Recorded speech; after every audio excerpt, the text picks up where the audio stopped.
Welcome to my channel Mintage Mysteries, where every coin has a hidden story. If you love discovering hidden treasures and uncovering coin secrets, you're in the right place. We're on a quest to solve the puzzles behind the world's most fascinating coins. From rare errors to legendary rarities, let's dive into the mysteries of numismatics. The 1971 Jefferson nickel is a coin that holds historical significance as part of a long-standing tradition of American coinage. This nickel, featuring Thomas Jefferson, the third President of the United States, on the obverse, continued to be an important part of U.S. currency by 1971. The coin's history, composition, and design make it a notable example of American numismatics. The Jefferson nickel was first introduced in 1938 as a replacement for the Buffalo nickel. The U.S. Mint aimed to honor the legacy of Thomas Jefferson, a key figure in U.S. history, especially for his role in the creation of the Declaration of Independence and his leadership during the early years of the nation. The decision to feature Jefferson on the coin reflected his central place in American history. By 1971, the Jefferson nickel had been in circulation for several decades, and the coin had become a staple in everyday transactions. On the obverse of the 1971 Jefferson nickel, the coin prominently displays a portrait of Thomas Jefferson, designed by engraver Felix Schlag. The portrait features Jefferson facing left, captured in a dignified, calm expression. This design, which was first introduced in 1938, remained unchanged through the years, becoming one of the most recognizable coin portraits in U.S. history. The word Liberty is inscribed above Jefferson's image, and to the right of the portrait is the year 1971, marking the coin's minting year. Additionally, the phrase, "In God We Trust," is placed above the portrait. Coins minted in Denver or San Francisco feature a mint mark to the right of the date, while those from Philadelphia typically lack a mint mark. On the reverse side of the coin, Monticello, the home of Thomas Jefferson located in Virginia, is depicted.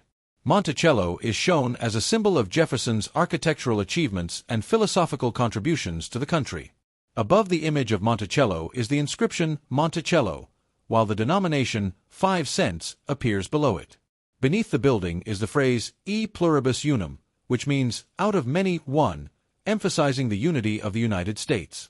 The reverse design, also created by Felix Schlag, has remained unchanged since 1938. The 1971 Jefferson nickel was made using a composition of 75% copper and 25% nickel, a formula that has been standard for U.S. nickels since the 1860s. This combination provides the coin with durability, allowing it to withstand frequent use and remain in circulation for many years. The coin weighs 5 grams and has a diameter of 21.2 millimeters. Unlike some earlier U.S. coins, the edge of the Jefferson nickel is smooth rather than reeded, contributing to its distinctive appearance. In 1971, the U.S. Mint produced the Jefferson nickel in large quantities, with over 1.5 billion coins struck across different minting facilities, including the Philadelphia, Denver, and San Francisco mints. This high mintage reflects the nickel's widespread use and the large number of coins required for daily transactions across the country.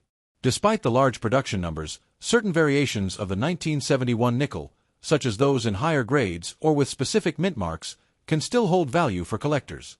The design of the 1971 Jefferson nickel, with its depiction of Thomas Jefferson and Monticello, is full of symbolism. Jefferson is shown as a key figure in American history, and Monticello represents his architectural legacy and dedication to knowledge and public service. The phrase E pluribus unum on the reverse further underscores the coin's connection to the ideals of unity and democracy that Jefferson championed. The 1971 Jefferson nickel, like the coins that came before it, remains an enduring piece of U.S. history.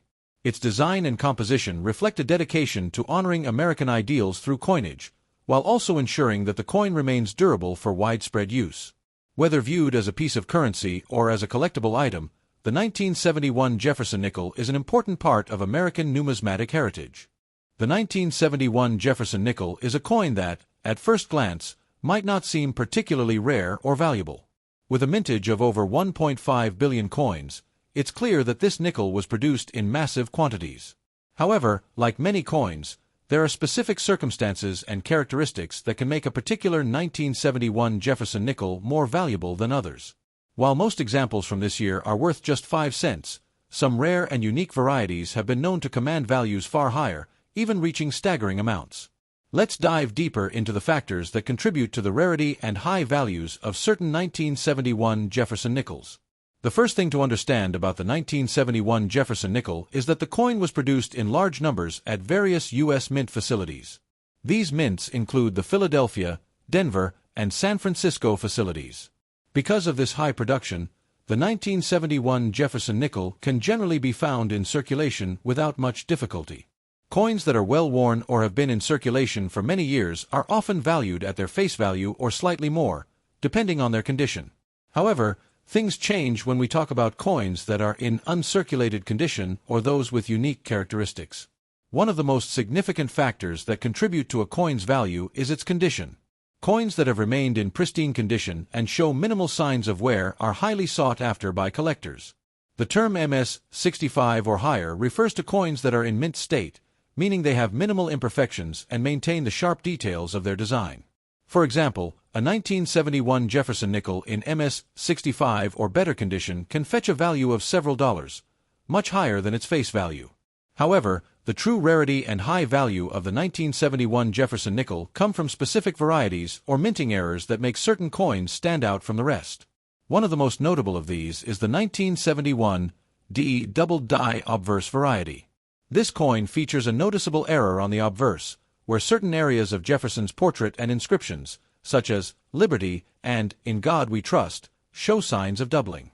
This doubling occurs due to a misalignment during the die creation process, and as a result, the coin has a distinctive, doubled appearance. The 1971 DE double die obverse is a coin that has become extremely desirable among collectors. Due to its rarity, this coin is worth significantly more than other 1971 nickels. In fact, in high grades such as MS-65 or MS-66, a 1971 DE double die obverse can fetch thousands of dollars at auction. The rarity of this variety, combined with its demand, can push prices into the five-figure range for well-preserved specimens. But the most extraordinary part of the story lies in the highest recorded sale for a 1971 Jefferson nickel. In recent years, a particularly rare 1971 DE double die obverse nickel in near-perfect condition was sold for an astonishing $32 million. Yes, you read that correctly, $32 million. This mind-boggling price was not for just any 1971 nickel, but for an ultra-rare example that exhibited flawless doubling and was in pristine MS-67 condition, one of the highest grades a coin can achieve. Why would a coin that was produced in such vast numbers and carries a relatively low face value be worth so much? The rarity and exceptional demand for coins with unique features, such as minting errors or extremely high grades, are what make the 1971 DE double die obverse one of the most valuable coins in the world. The $32 million sale was a record for a 1971 Jefferson nickel, and it serves as a reminder that even the most common coins can hold hidden treasures.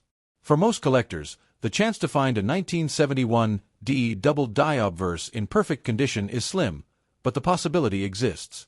And with the right knowledge, sharp eye, and sometimes a bit of luck, it's possible to acquire one of these rare coins. Whether it's a simple nickel from 1971 or one of the prized varieties, the world of coin collecting is full of surprises and potential treasures. So, while the 1971 Jefferson nickel may seem like just another coin in your pocket, remember that in the world of numismatics, rarity and condition are what truly define a coin's value.